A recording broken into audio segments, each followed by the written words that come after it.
오늘 하나님께서 우리에게 주시는 말씀 로마서 6장 1절부터 5절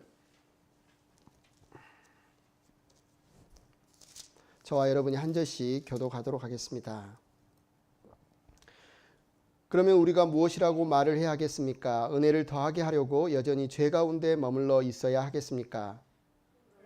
없습니다. 우리는 죄에 죽은 사람인데 어떻게 죄 가운데서 그대로 살 수 있겠습니까?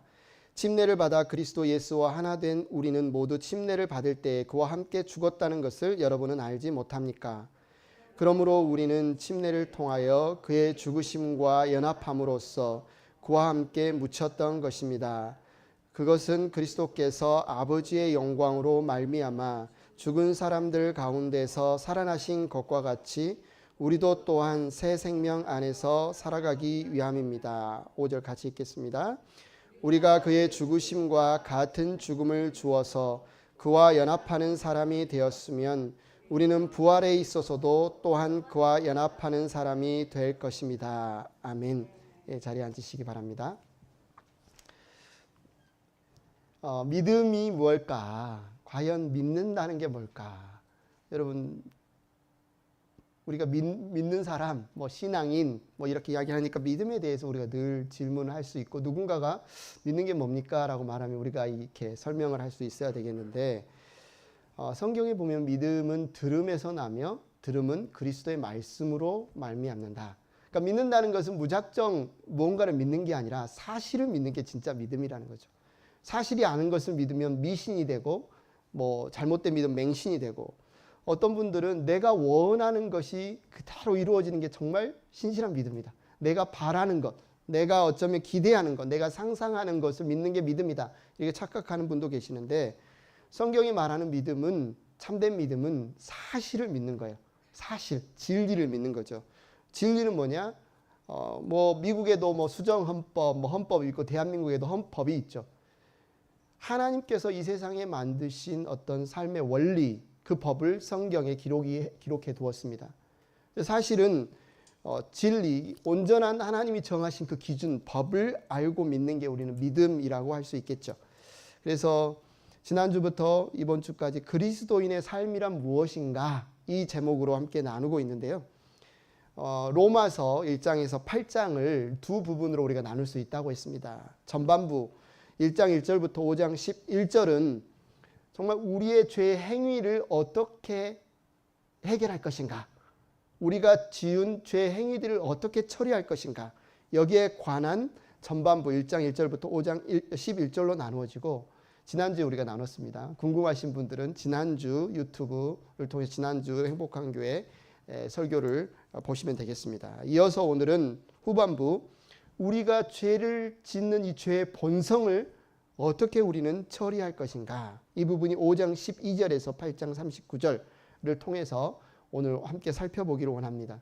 다시 한번 심플하게 말하면 우리의 죄의 행위는 그리스도의 피로 해결합니다. 두 번째, 우리의 죄의 본성은 그리스도의 십자가로 우리의 죄의 본성에서 구원하십니다. 지난주의 말씀을 간단하게 요약을 하면 우리는 이 죄의 행위가 있기 때문에 하나님 앞에 설 수 없다고 했어요. 이 죄의 행위를 해결하고 하나님 앞에 설 수 있도록 우리에게 하나님이 주신 선물이 그리스도의 피다. 그리스도의 피는 하나님의 공의와 하나님의 거룩하심을 완전히 만족시키셔서 그리스도의 피를 보시면서 하나님이 우리를 의롭게 여겨주신다라고 했습니다. 두 번째, 우리 안에 있는 죄책감, 나의 죄 때문에 하나님이 나를 벌하시면 어떡할까? 하나님이 두려워서 거리껴서 나아갈 수 없는 이 죄책감에 그리스도의 피가 부어지고 우리가 이 정죄하는 죄책감에서 자유롭게 담대하게 하나님 앞에 나아갈 수 있다고 했습니다. 세 번째, 끊임없이 사탄은, 악마는 너 죄인이잖아, 하나님의 죄인이에요, 또 죄로 넘어질 거예요, 끊임없이 우리를 정죄하고 헐뜯고 참소하는데 바로 예수 그리스도의 피로 이 사탄의 참소에서 이길 수 있다고 했습니다. 할렐루야, 하나님을 찬양합니다. 그리스도의 피가 하나님 앞에 우리 죄를 모두 깨끗하게 용서받게 했고 우리의 모든 죄책감에서 우리를 자유롭게 했고 사탄의 참소를 이기게 했습니다. 여기에 우리의 첫 번째 걸음, 그리스도인의 삶을 살아가는 첫 번째 걸음이 이 진리에 담겨 있습니다. 그러면 두 번째 걸음, 우리의 죄의 본성을 처리하는 예수 그리스도의 십자가에 관해 설명하는 후반부를 함께 살펴보도록 하겠습니다. 우리는 멈춰 있을 것인가? 앞으로 나아갈 것인가? 우리는 예수 그리스도의 피로 말미암아 하나님과 평화를 누리게 되었다. 그전에는 우리가 다 하나님의 원수들이었어요. 하나님은 죄를 용납하지 못합니다. 막 죄를 그냥 덮어놓고 괜찮아 하시는 분이 아니에요. 하나님이 우리의 원수, 우리가 하나님의 원수였어요. 그런데 예수 그리스도의 피로 말미암아 하나님이 우리를 무죄 선고를 했습니다. 꽝꽝꽝. 무죄, 석방. 5장 1절에 이렇게 말하죠. 그러므로 우리는 믿음으로 의롭다 하심을 받았으니, 한마디로 죄가 없다고 이제는 해방, 석방 하심을 받았으니 우리 주 예수 그리스도로 말미암아 하나님과 더불어 평화를 누리고 있습니다. 이 말에는 이제 예수 그리스도의 피 때문에 우리 하나님을 두려워할 필요가 없어요. 하나님의 심판을, 하나님의 진노를 두려워할 필요가 없게 되었다는 말이죠. 이전에는 하나님의 원수가 되었으나 이제는 하나님의 아들의 죽음으로 말미암아 하나님과 화해하게 되었다. 로마서 5장 10절에 말하죠. 우리가 하나님의 원수일 때에도 하나님의 아들의 죽으심으로 말미암아 하나님과 화해하게 되었다면 화해한 우리가 하나님의 생명으로 구원을 얻으리라는 것은 더욱더 확실한 일입니다. 우리의 첫걸음을 잘 내디뎠어요. 예수 그리스도의 피 때문에 하나님과 이제 화해를 누리게 되었어요. 그런데 우리 안에 또 불안함이 있습니다. 신앙생활을 하다 보니 아직도 우리 안에 뭔가 문제가 있습니다. 그 이유가 뭐고 하니 내 안에 여전히 죄에 막 넘어뜨리게 하는 죄의 본성이 남아 있어요.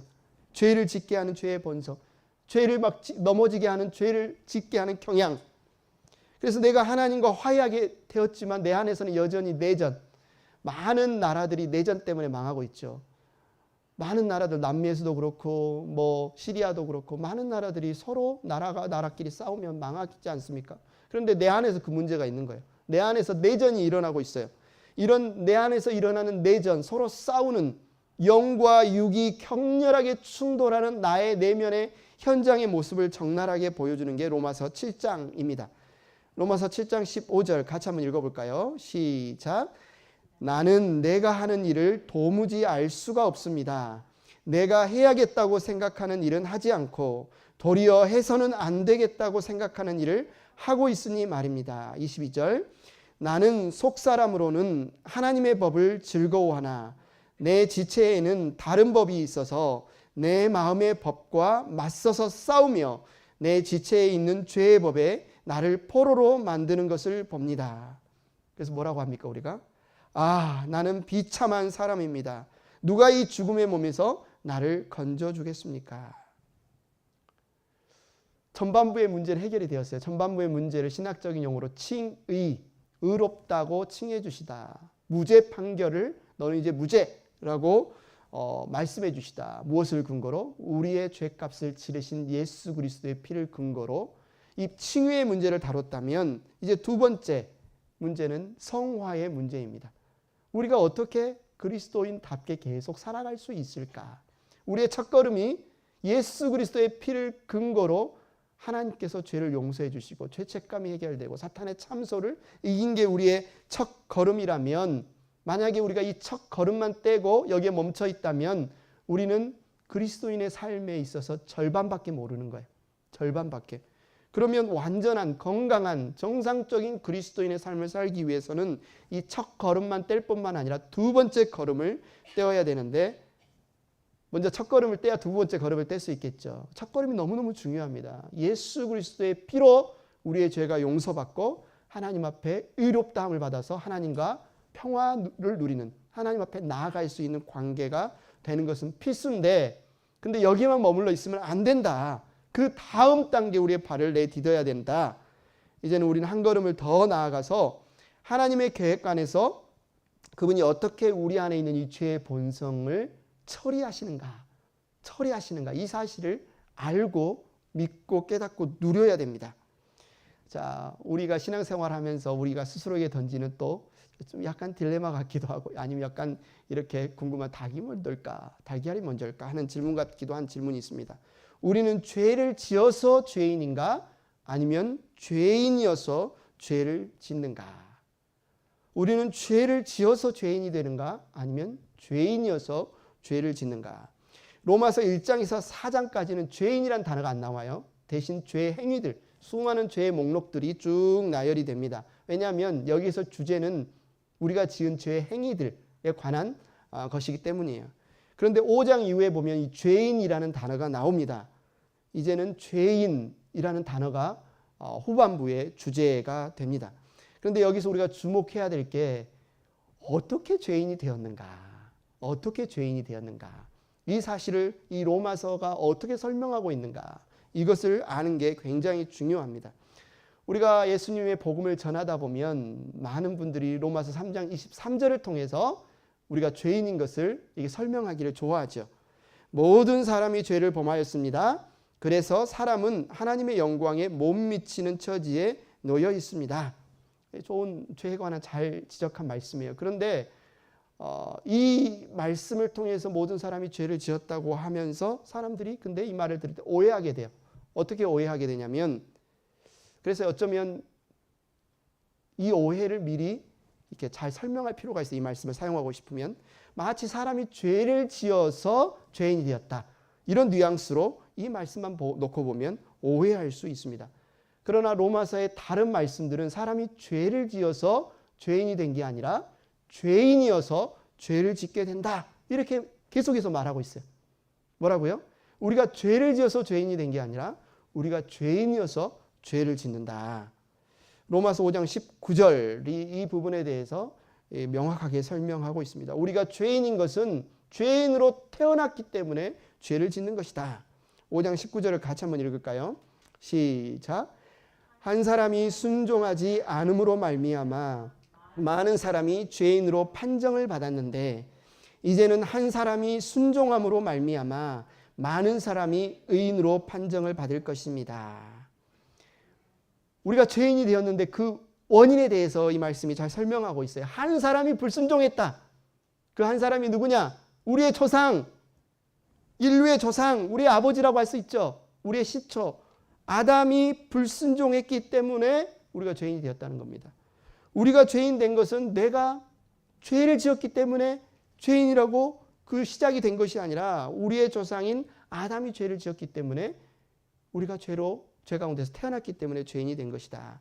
우리 아이들에게도 이런 질문하죠. 여러분, 어떤 사람이 죄인인가요? 심지어 우리 아이들도 죄를 지은 사람이 죄인이죠, 이렇게 답을 해요. 물어보면 아마 여러분이 밖에 가서 누가 죄인입니까? 라고 물어보면 다 그렇게 대답할 거예요. 죄를 지은 사람이 죄인이죠. 그런데 죄를 지은 사람이 죄인이라는 것은 이 사람이 죄를 지었기 때문에 죄인이라는 것 하나의 증거에 지나지 않아요. 그것은 그 사람이 죄인 된 이유가 아닙니다. 그 사람이 죄인인 사실을 그냥 증명한 하나의 증거일 뿐이죠. 어떤 사람들은 이 세상에서 말하는 죄의 목록을 내가 짓지 않았기 때문에 내가 죄인이 아니다, 이렇게 생각하는 사람들이 많습니다.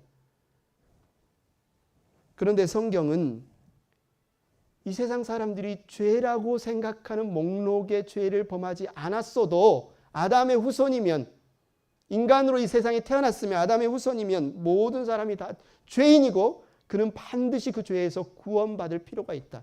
그 죄인됨에서 구원받을 필요가 있다, 이렇게 말하고 있습니다. 그래서 이렇게 말할 수 있어요. 이 세상에 많은 죄인이 있습니다. 어떤 죄인이 있어요? 악한 죄인이 있고 선한 죄인이 있어요. 도덕적인 죄인이 있고 부도덕적인 죄인이 있어요. 이 세상의 모든 사람은 다 죄인이라는 겁니다. 때때로 우리는 나는 나쁜 짓을 하지 않았기 때문에, 나는 선하게 살았기 때문에 죄인이 아니다.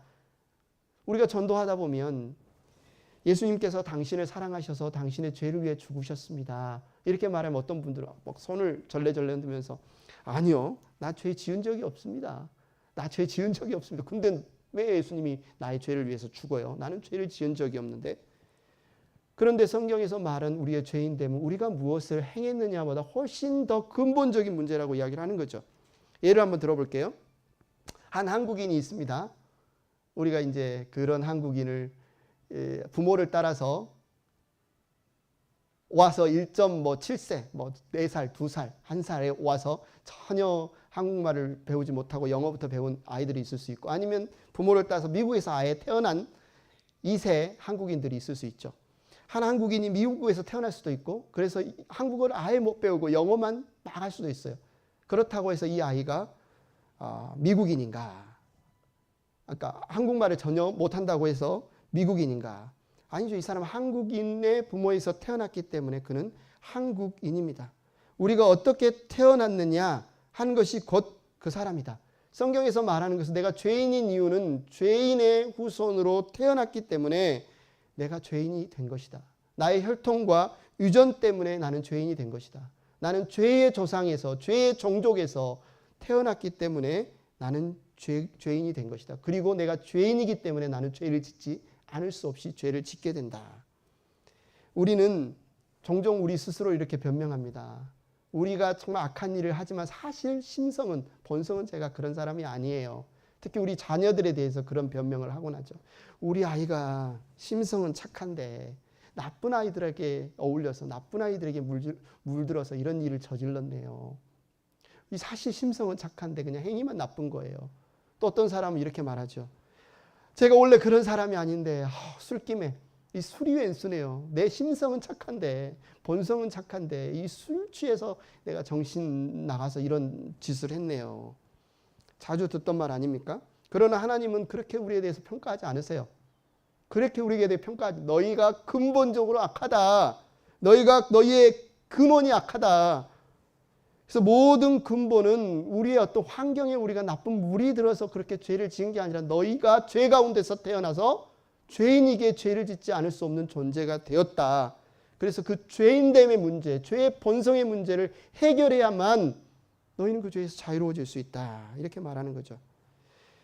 아담의 불순종이 우리에게 끼치는 영향이 무엇입니까? 자, 여러분 성경 갖고 오셨죠? 성경을 한번 펴보십시오. 성경 있으신 분들은 로마서 5장 12절에서 21절 로마서 5장을 딱 펴시고 12절에서 21절을 펴서 놓으시고 보면 이 구절에서 두 가지 대비가 이루어집니다. 하나님의 은혜와 죄와 하나님의 은혜, 또 아담의 불순종과 예수 그리스도의 순종, 이 두 대조가 막 계속 이루어지고 있어요. 그러면서 이 핵심, 좀 전에도 읽어봤던 로마서 5장 19절에 그 핵심에 대해서 뭐라고 말하냐면 한 사람이 순종하지 않음으로 말미암아, 한 사람의 불순종으로 말미암아 우리가 죄인이 되었다. 죄가 이 땅에 들어왔다. 이렇게 이야기를 하고 있죠. 우리가 그리스도인의 삶이란 무엇일까? 우리가 어떻게 그리스도인으로서 신앙생활을 잘 할 수 있을까 고민할 때 많은 사람들이 행위에 집중을 합니다. 나의 행위에 집중을 해요. 그래서 나는 어떤 사람인가에는 별로 집중하지 않아요. 그래서 우리의 고민거리는 내가 지금 이 죄를 범하지 말았어야 되는데 이 죄를 지었네.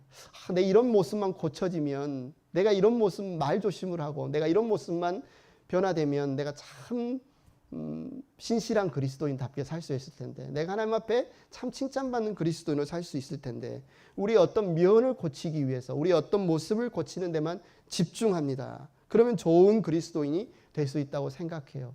그런데 그때마다 우리는 그 결과에 못 미치죠. 또 넘어져요. 또 자빠져요. 또 실망합니다.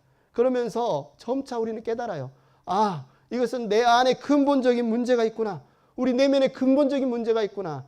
좀 전에 사도 바울이 7장에서 나는 비참한 사람이다. 나는 선을 행하고 싶지만 결과는 늘 내가 하고 싶은 선에 반대되는 방향으로 또 악을 행하고 있구나. 내 내적인 문제가 심각하구나. 이것을 발견하게 됩니다. 우리가 하나님을 기쁘시게 하려고 노력하지만 우리 안에 뭐가 있어요? 하나님을 기쁘시게 하기 싫은 마음이 있어요. 우리가 겸손해 보려고 노력하지만 우리 안에 남보다 높아지고 싶은 교만한 마음이 있어요. 우리가 남을 사랑해 보려고 노력하지만 우리 안에 남을 사랑하기 싫어하는 마음이 있어요. 우리가 남에게 온유하고 다른 사람에게 정말 친절하게 대하고 싶지만 우리 안에 고집세고 강팍한 마음이 있어요. 우리가 삶을 살아가다 보면 그 근본적인 문제가 우리 안에 있음을, 자리 잡고 있음을 보게 됩니다. 그래서 우리가 정직하다면, 정말 하나님 앞에 솔직하다면 신앙생활을 하면 할수록 뭐라고 고백할 수밖에 없습니까? 주님, 제가 이제 깨달았습니다. 내가 행한 것이 늘 잘못을 행할 뿐만 아니라 또 내 존재 자체가 죄인이군요. 내가 선한 사람이 아니라 내가 정말 악한 사람이군요. 내가 죄인이군요. 여러분 왜 그럴까요? 로마서 5장 19절의 결론이 이제 우리에게 분명하게 그 사실을 이야기해 주는 거죠. 그 이유는 한 사람이 불순종함으로 말미암아 우리의 최초의 조상 아담이 불순종함으로 말미암아 하나님이 의도하신 계획이 뒤틀렸는데 바로 하나님 앞에 불순종한 하나의 족속이 생겼다는 거예요. 그게 바로 우리의 조상, 우리의 본질이라는 겁니다. 아담이 하나님 앞에 범죄하고 타락하는 순간 그의 본성상 하나님을 기쁘시게 하기 싫어하는 죄인이 되었습니다. 우리는 겉모습만 아담을 닮았을 뿐만 아니라 우리의 내면도 아담의 죄를 그대로 빼다 박은 사람이 되었어요. 그래서 우리의 삶은 뭐냐면 태어날 때부터 죄인이라는 겁니다. 애기들이 무슨 죄를 지었겠어요? 아니요. 태어날 때부터 죄인으로 태어났다는 거예요. 어떻게 이렇게 될 수 있을까? 바울은 한 사람이 순종하지 않음으로 말미암아 어떤 분은 동의하지 못하실 수 어떻게 그런 게 있습니까? 그 사람은 구고 나는 나죠. 제가 하나의 예를 들어볼게요. 제 성씨는 홍씨입니다. 홍씨예요. 내가 어떻게 홍씨가 되었을까? 내가 태어나면서부터 한국의 각종 성씨표를 보면서 어느 것이 나에게 마음에 들까 해서 홍씨를 선택했습니까? 아니요. 저는 그냥 홍씨로 태어난 거예요. 왜요? 우리 아버지가 홍씨였으니까. 우리 아버지는 왜 홍씨였습니까? 우리 할아버지가 홍씨였으니까. 내가 홍씨 집안 사람답게 행동해서 홍씨가 된 게 아닙니다. 내가 홍씨 집안 사람다웠든 아니면 홍씨 집안 사람 같지 않았든 저는 홍씨로 태어났기 때문에 홍씨성을 갖게 되었어요. 내가 대통령처럼 존귀한 삶을 살았든 그냥 밖에 홈리스처럼 좀 비천한 삶을 살았든 그냥 나는 홍씨로 태어났기 때문에 홍씨성을 갖게 되었습니다. 내가 무엇을 하든 안 하든 나의 존재 자체가 홍씨로 태어났어요. 이것이 이 사실을 바꿀 수 있는 게 없어요. 우리가 죄인인 것은 근본적으로 따져보면 우리 자신 때문이 아니라 더 근본적으로 아담 때문에 우리가 죄인이 되었다는 겁니다. 나 개인이 범죄함으로 죄인이 된 것이 아니라 아담이 범죄할 때 내가 그 자리에 함께 있었기 때문에 이미 그 안에 있었기 때문에 나는 죄인으로 태어나게 되었다. 죄인 아담에게서 출생한 자이기 때문에 나는 그의 죄성을 그대로 본받아 태어나게 되었다. 이거 굉장히 중요해요. 왜냐하면 그렇지 않다면 내가 어떻게든 선하게 살려고 노력하면 되잖아요. 내가 지은 것 때문에 죄인이 되었다면 내가 죄 안 지으면 되잖아요. 내가 착하게 살면 죄인이 안 될 수 있잖아요. 그러면 아담과 관계를 끊어버릴 수 있잖아요. 그게 아니라는 겁니다. 우리는 태어날 때부터 죄 가운데서 태어났기 때문에 이 죄의 본성, 이 유전, 이 죄인의 가문에서 태어난 이 문제가 해결되지 않는 이상 죄인됨에서 우리는 벗어날 수가 없다는 거예요.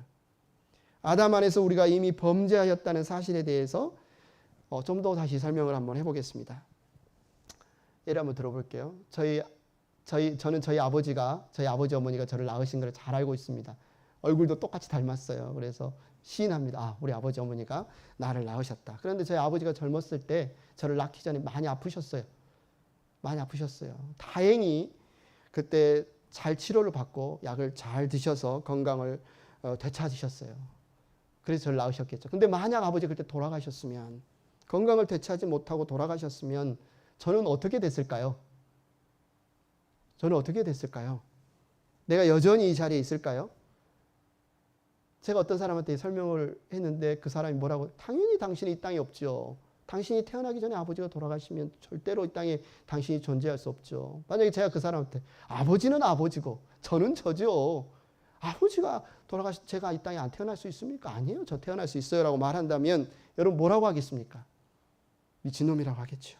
불가능합니다. 당신의 아버지가 돌아가셨다면 당신은 절대로 이 땅에 태어날 수 없습니다. 왜냐하면 당신은 아버지에게로부터 나왔기 때문입니다. 여기에 우리 인간 생명의 일관성이 있습니다. 우리 조상 아담이 있었기 때문에 우리는 이 땅에 존재할 수 있는 거예요. 아담이 없으면 우리는 이곳에 존재할 수 없어요. 한마디로 아담으로부터 우리는 물려받았다는 거예요. 모든 것을. 우리의 생명은 아담으로부터 온 것이고 여러분도 한번 여러분 자신에게 적용해 볼 수 있어요. 여러분의 증조 할아버지가 만약에 3살 때 돌아가셨다면 저는 여러분을 이 자리에서 볼 수 없습니다. 그렇지 않겠습니까? 만약에 여러분의 증조 할아버지가 3살 때 죽을 뻔하다가 살아나셨다면 그래서 여러분이 이 땅에 있다면 어쩌면 그것이 증조 할아버지의 체험일 수 있지만 증조 할아버지 안에 있던 여러분의 체험이 되는 겁니다. 만약에 돌아가셨다면 여러분이 이 땅에 존재하지 않으니까. 여러분이 그걸 체험한 거예요. 죽을 뻔한 사건이 증조 할아버지만의 사건이 아니라 여러분의 사건이 된다는 거예요.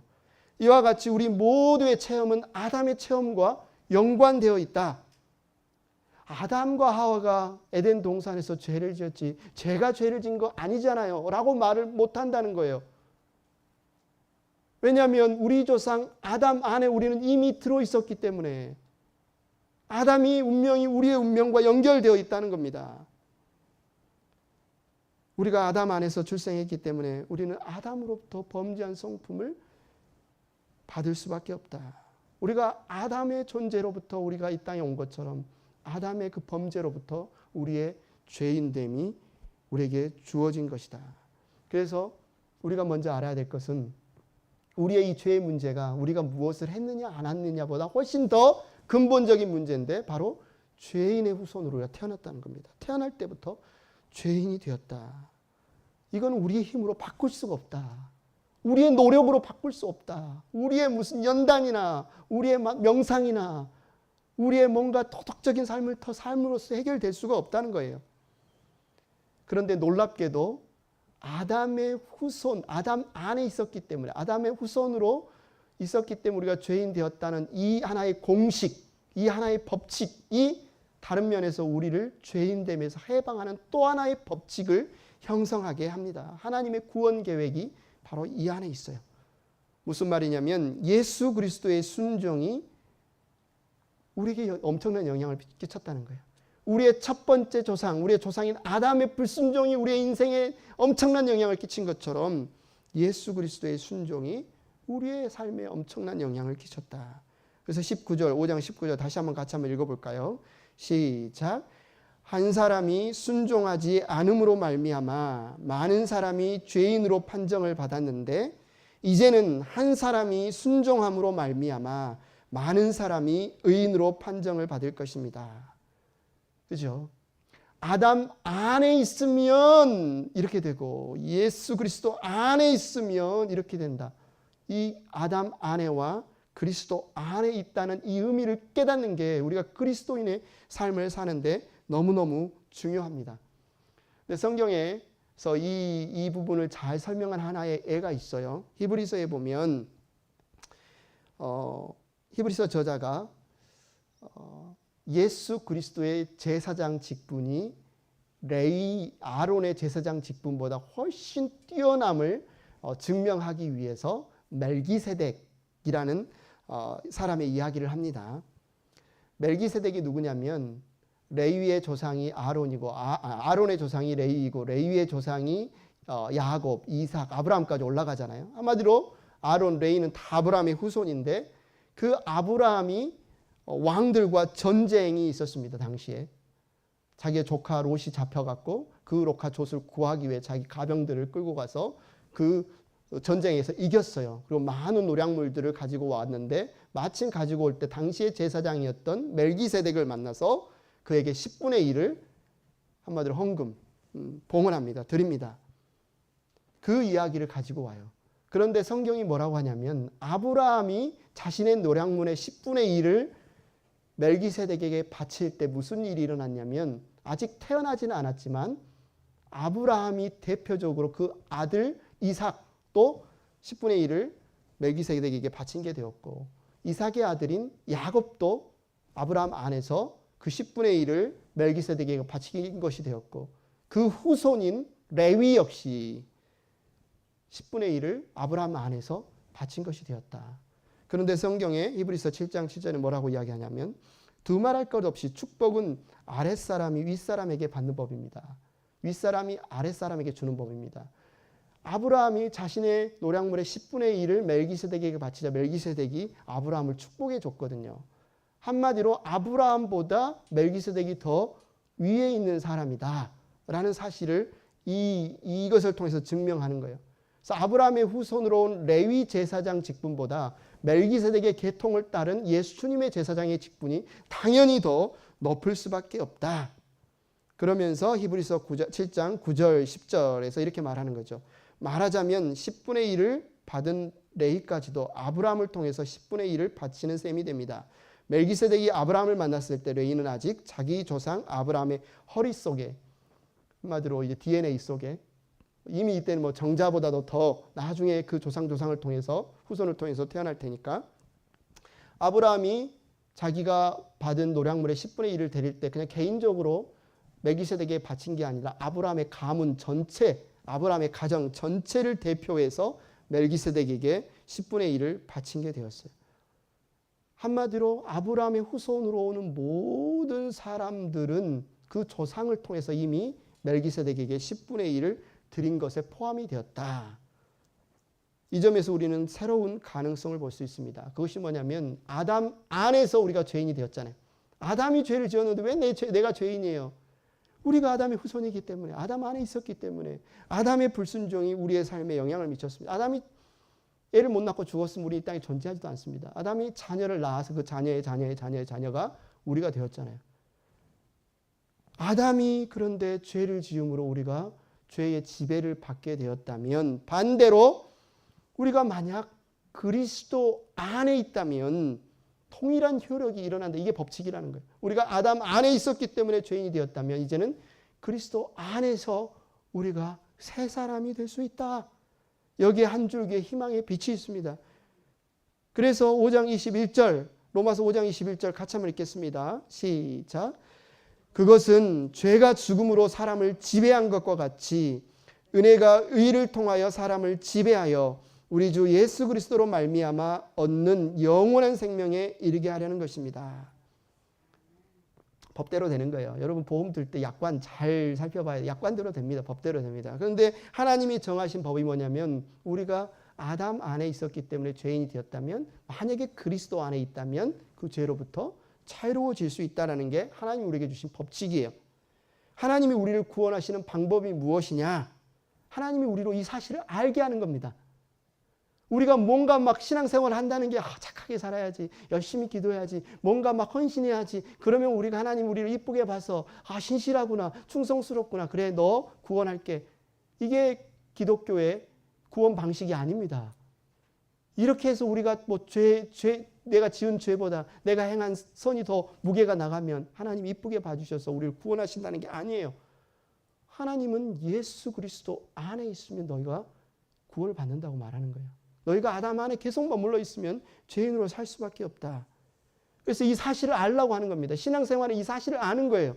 오늘 우리가 그리스도인의 삶은 무엇인가를 알기 위해서는 이 사실을 알아야 돼요. 그리스도의 피의 효력이 무엇이냐? 그리스도의 십자가의 효력이 무엇이냐?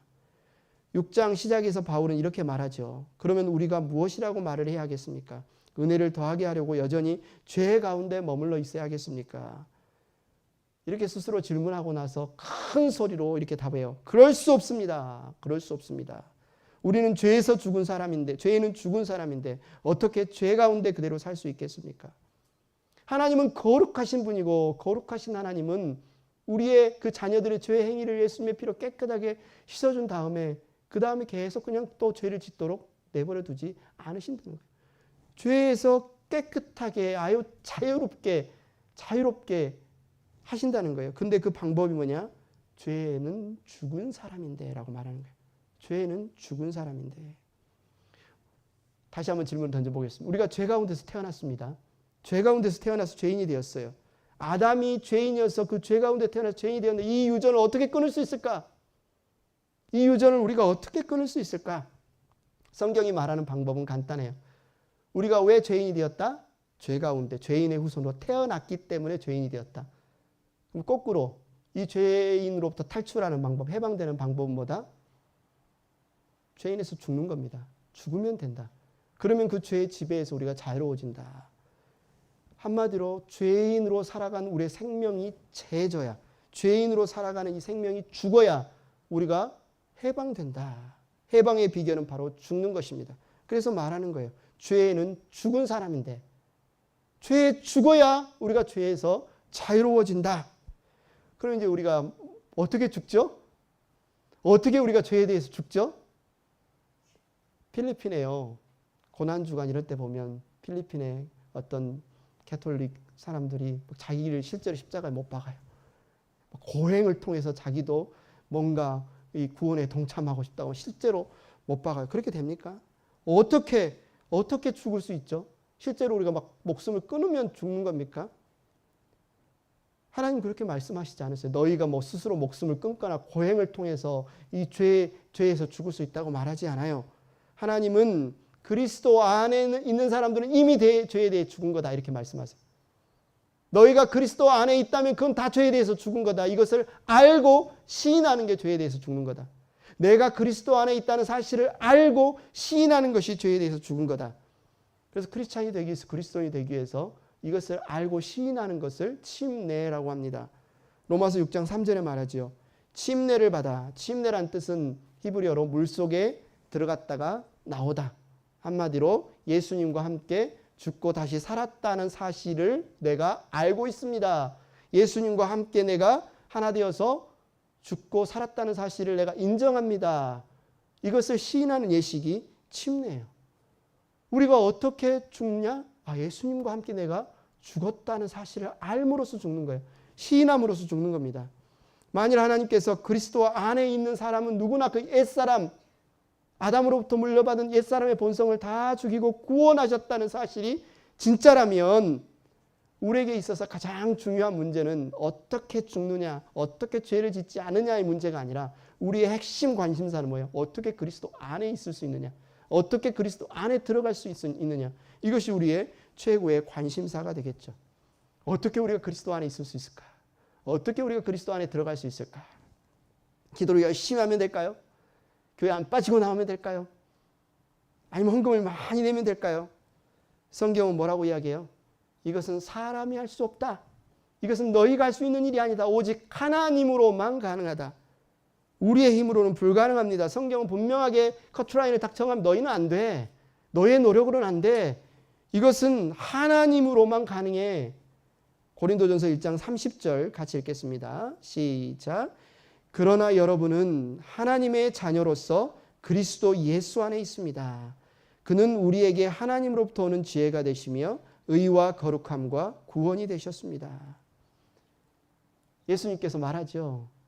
바람이 어디서 불어서 어디로 가는지 우리가 알지 못하는 것처럼 사람이 다시 태어나는 것, 하나님의 자녀로 태어나는 것은 우리는 알지 못하지만 성령으로 되어지는 것이다. 하나님이 해주시는 거예요.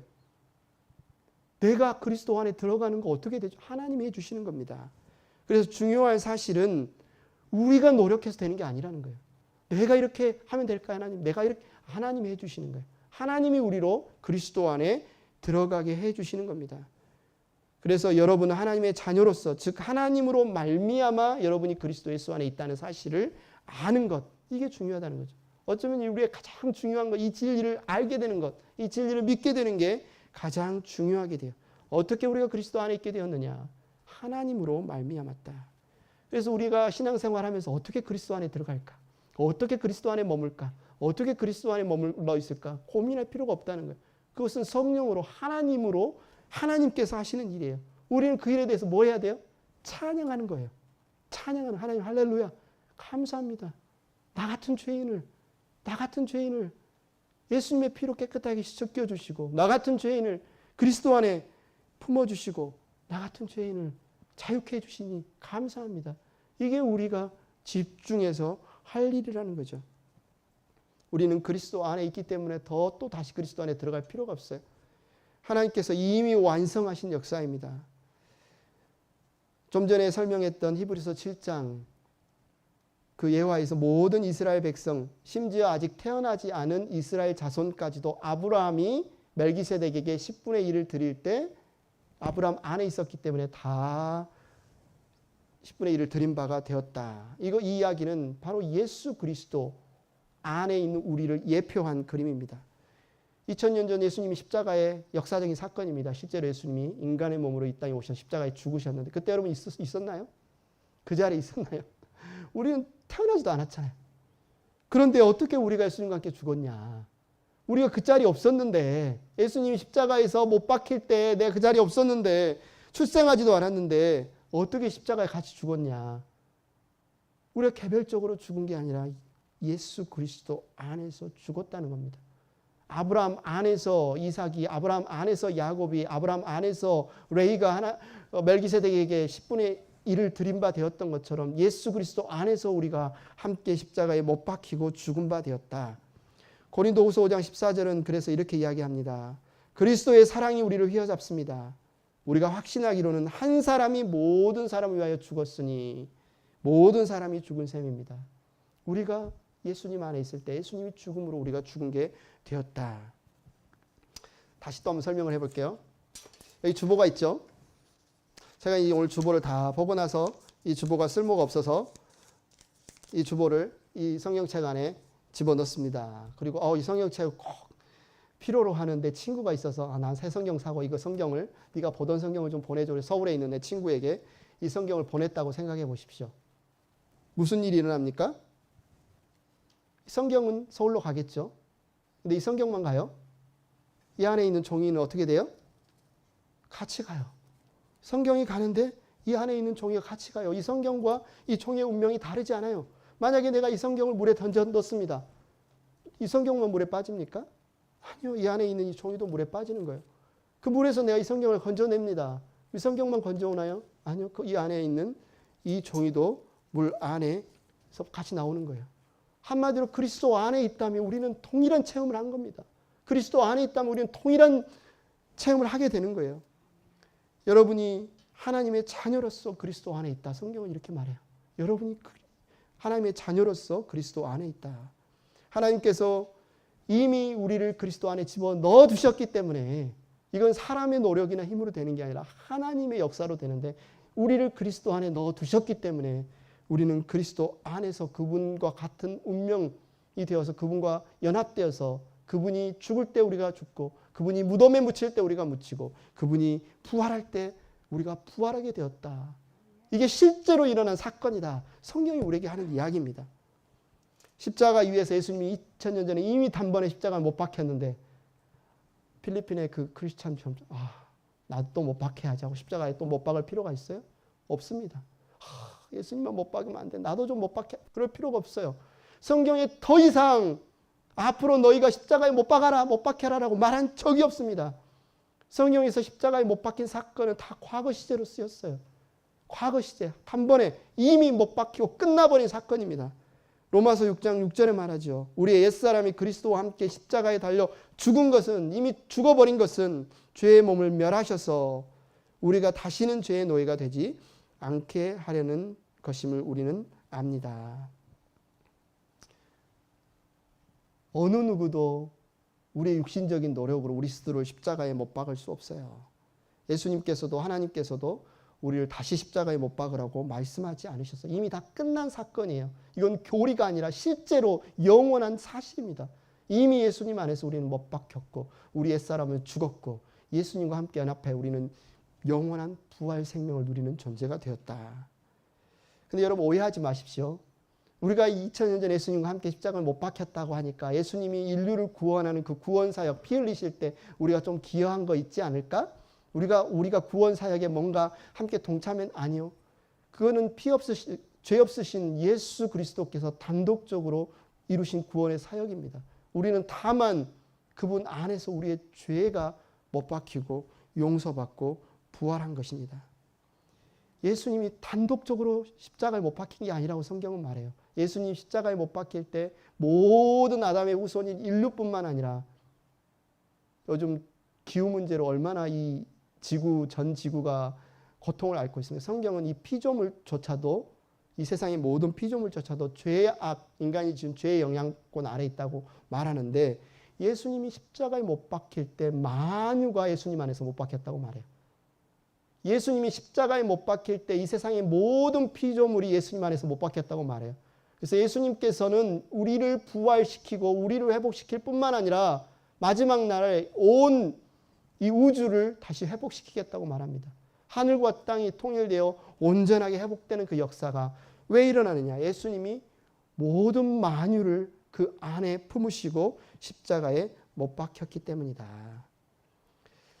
고린도전서 15장 45절 47절에는 예수님께서 십자가에서 이루신 이 죽음과 부활에 대해서 너무나 잘 설명해 주는 예수님의 명칭에 대해서 설명하고 있어요. 먼저 고린도전서 15장 45절 이렇게 이야기합니다. 성경의 첫 사람 아담은 첫 사람이라고 불렀죠. 산령이 되었다고 기록한 바와 같이 마지막 아담은 누구를 가리킵니까? 예수님을 가리켜요. 기억하십시오. 아담은 첫 사람이라고 부르고 예수님은 마지막 아담이라고 부르는데 마지막 아담은 생명을 주시는 영이 되셨습니다. 이렇게 말하고 47절에는 또 예수님을 다르게 이야기하죠. 47절에 첫 사람은 누구를 말해요? 아담이죠. 첫 사람은 땅에서 났으므로 흙이 되었지만 마지막 사람이라고 말해요. 여기서는 둘째 사람은 누구를 가리킵니까? 예수님을 가리킵니다. 하늘에서 났습니다. 이상하죠? 왜 예수님을 마지막 아담과 둘째 사람이라고 구분해서 이야기를 하고 있을까? 왜 성경은 그분을 둘째 아담이라고 부르지 않고 마지막 아담이라고 불렀을까? 왜 성경은 그를 마지막 사람이라고 부르지 않고 둘째 사람이라고 불렀을까? 여기에 중요한 상징하는 의미가 담겨 있습니다. 마지막 아담으로서 그리스도는 인류의 대표가 되셔서 무슨 문제를 해결한 겁니까? 아담이 저질러 온 죄의 문제. 아담이 저질러 온 인간이 죄인으로 태어나서 계속 죄를 지을 수밖에 없는 죄의 본성의 문제를 마지막 아담으로 오셔서 십자가에서 모든 죄를 짊어지고 죽으심으로 꽝꽝꽝 종결짓는 그 사역을 하셨다. 이 의미에서 마지막 아담 이렇게 부르는 거예요. 그럼 두 번째, 둘째 사람은 무슨 말일까? 첫째 사람은 죄 가운데서 죽어 흙이 되었지만 둘째 사람이라는 말은 셋째 사람, 넷째 사람, 다섯째 사람이 계속 된다는 말이에요. 근데 그 둘째 사람의 첫 번째가 뭐냐면 죽음을 이기시고 부활하신 예수 그리스도께서 죄의 족속이 아니라 새로운 죄 가운데서 벗어나서 하나님과 교제하는 새로운 족속의 첫 열매가 되셨는데 그게 둘째 사람이라고 말하는 거예요. 셋째 사람, 저와 여러분이 셋째 사람, 넷째 사람이 되는 거죠. 두 가지. 예수님은 마지막 아담으로서 십자가에서 첫째 아담이 지은 모든 죄의 본성을 못 박아 죽으심으로 종결해버렸다. 예수님은 둘째 사람으로서 그 죽음을 이기고 부활하심으로써 부활의 첫 열매가 되심으로 셋째 사람, 넷째 사람의 하나님의 자녀들의 맏아들이 되어서 저와 여러분이 새로운 자녀로 열매 맺는 그 시작의 문을 열어주셨다. 행복한 교회 가족 여러분, 주 예수님이 십자가에 못 박히실 때 그분은 마지막 아담의 신분으로 십자가에 못 박히셨습니다. 근데 그때 우리가 그 안에 다 있었습니다. 예수님이 둘째 사람으로 부활하실 때 죽음을 이기시고 새로운 족속의 머리가 되셨습니다. 그때 저와 여러분이 그 안에 다 있었습니다. 로마서 6장 5절 말합니다. 다 같이 함께 읽어보겠습니다. 찬양팀 앞으로 나와주시고요. 우리가 그의 죽으심과 같은 죽음을 죽어서 그와 연합하는 사람이 되었으면 우리는 부활에 있어서도 또한 그와 연합하는 사람이 될 것입니다. 사랑하는 행복한 교회 가족 여러분, 우리 모두가 아담의 후손으로 아담 안에서 죄인이 된 것처럼 이제는 예수 그리스도 안에서 옛사람은 죽고 새사람이 된 것을 여러분 아시기 바랍니다. 믿으시기 바랍니다. 이것이 우리가 그리스도인의 삶을 사는 데 너무너무 중요한 진리입니다. 이 진리를 믿는 것이 참된 믿음입니다. 예수 그리스도의 피와 십자가를 여러분 잊지 마십시오. 내 안에 사시는 예수 그리스도께서 나의 왕, 내 노래, 내 생명, 내 기쁨, 나의 힘, 나의 검, 내 평화, 나의 주님 되심을 여러분 기억하시면서 누리시기를 축원합니다. 이 시간 함께 찬양하겠습니다.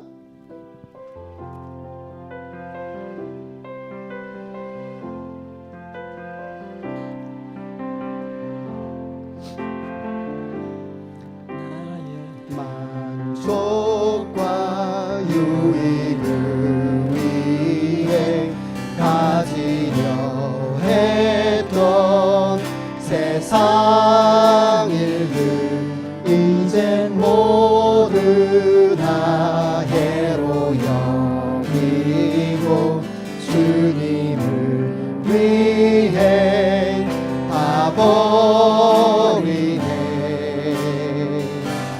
내 안에 가장 귀한 것 주님을 알미라. 모든 것 되신 영 의와 기쁨 되신 주 사랑합니다. 부활의 능력 체험하면서 주의 고난에 동참하고 주르신 본을 받아서 그의 생명에 참여하네. 내 안에 가장 귀한 것 주님을 알리라. 다 같이 자리에서 일어나시기 바랍니다. 모든 것 되시며 의와 기쁨 되신 주 사랑합니다.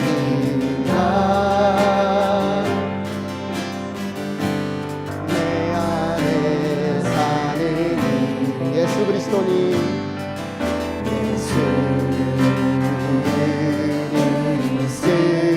그리스도니 나의 죽음도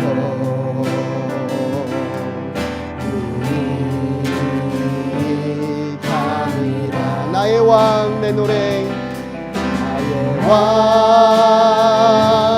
내 노래, 내 생명, 또 내 기쁨,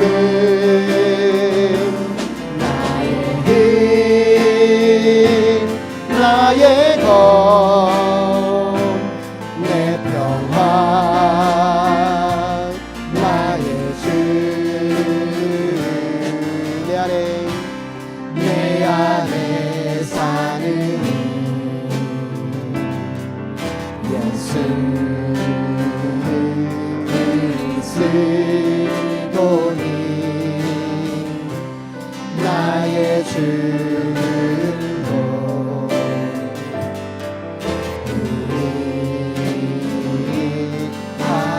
우리함이라. 다 함께 기도하겠습니다. 하나님 감사합니다. 하나님께서 우리를 사랑하셔서 우리에게 자비를 베푸셔서 우리의 힘으로 하나님을 찾을 수 없고 우리의 힘으로 우리의 죄의 문제를 해결할 수 없고 우리의 수많은 문제들에서 벗어날 수 없었을 때 먼저 우리를 찾아와 주시고 그리스도 안으로 우리를 들어보내셔서 그 안에서 우리에게 자유를 주시고 생명을 주시고 영생을 주심을 감사합니다. 이 시간 이 예물과 함께 우리의 믿음의 결단, 그렇습니다. 내가 주님과 함께 죽었고 장사되었고 부활하였습니다 라는 믿음의 고백을 함께 올려드리오니 하나님 우리의 삶의 자리에서 우리의 일터에서 교회에서 우리가 죄에서 자유함을 얻은 자로 예수 그리스도 안에 있는 자로 이 세상에 선포되어지게 하여 주시옵소서. 우리를 통하여서 고통받는 이들 가운데 섬김과 사랑과 자비와 긍휼이 베풀어질 수 있도록 하나님 우리 안에 살아계신 예수님 역사하여 주시옵소서. 감사합니다. 예수님의 이름으로 기도드렸습니다.